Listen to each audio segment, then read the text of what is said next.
अजय की गुमशुदगी की खबर तेजी से फैल गई। उनकी खोज में गांव के कुछ साहसी युवक और बुजुर्ग इकट्ठा हुए। हालांकि हवेली के नाम से ही लोगों की रूह कांपती थी, पर दो लड़कों के परिवार के गुस्से और दर्द ने सबको वहां जाने के लिए मजबूर कर दिया।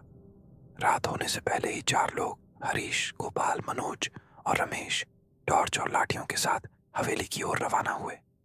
जैसे ही वे हवेली के पास पहुंचे, ठंडी हवा का झोंका और असामान्य सन्नाटा उनके शरीर में डर का संचार करने लगा। जो भी हो, हमें रवि और अजय को ढूंढना ही होगा, हरीश ने अपने डर को दबाते हुए कहा।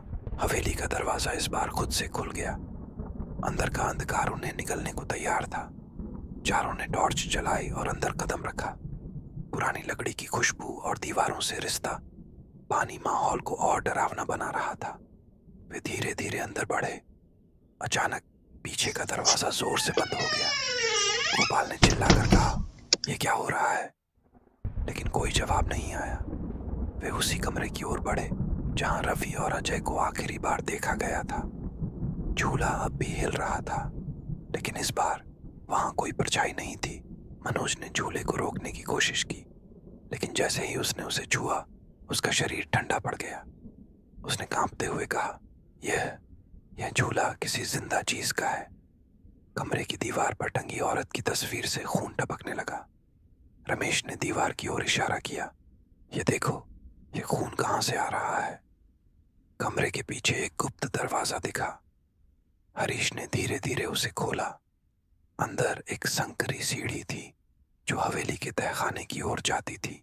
तहखाने में गुप्त अंधेरा था। जैसे ही वे नीचे पहुंचे, एक बदबूदार गंध ने उन्हें घेर लिया। दीवारों पर अजीबोगरीब निशान बने हुए थे और हर कोने से धीमी धीमी सिसकियों की आवाज आ रही थी। अचानक तहखाने के बीचों बीच एक बड़ा पिंजरा दिखा। पिंजरे के अंदर रवि और अजय बेहोश पड़े थे। उनकी हालत बुरी थी, मानो उन्हें कई दिनों से भूखा रखा गया हो। हरीश और गोपाल ने उन्हें बाहर निकालने की कोशिश की, लेकिन तभी हवा में अजीब सरसराहट हुई। एक भयानक आवाज गूंजी, तुम सबने मेरी शांति भंग की है, अब तुम भी यहाँ हमेशा रहोगे।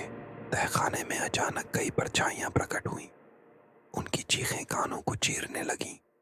रमेश ने भागने की कोशिश की, लेकिन जैसे ही उसने तहखाने से बाहर कदम रखा, दरवाजा अपने आप बंद हो गया। गोपाल ने हिम्मत करके एक पुरानी लोहे की रॉड से पिंजरे का ताला तोड़ दिया। रवि और अजय को लेकर चारों ने भागने की कोशिश की। इसी तरह तहखाने से बाहर निकल गए। हवेली की दीवारें हिलने लगीं, मानो पूरी इमारत गिरने वाली हो। उनके पीछे वो परछाइयां दौड़ रही थीं। हरीश ने चिल्लाकर कहा, दौड़ो, हमें सूरज की रोशनी तक पहुंचना होगा। उन्होंने हवेली के बाहर कदम रखा। पूरा माहौल शांत हो गया। वे चारों ओर रवि अजय जमीन पर गिर पड़े। गांव वालों ने दौड़कर उन्हें संभाला। रवि ने धीरे से कहा, वो हमें वापस खींचने आएंगे। हवेली की रूहें अब हमें कभी चैन से नहीं जीने देंगी। उस घटना के बाद गांव में कोई भी उस हवेली के पास जाने की हिम्मत नहीं करता, लेकिन हवेली से अक्सर रात में चीखने की आवाजें आती हैं। लोग कहते हैं वो हवेली अब उन आत्माओं का घर है, और जो वहां गया उसे लौटने का मौका नहीं मिलेगा। क्या आप फिर से उस हवेली में जाने की हिम्मत करेंगे?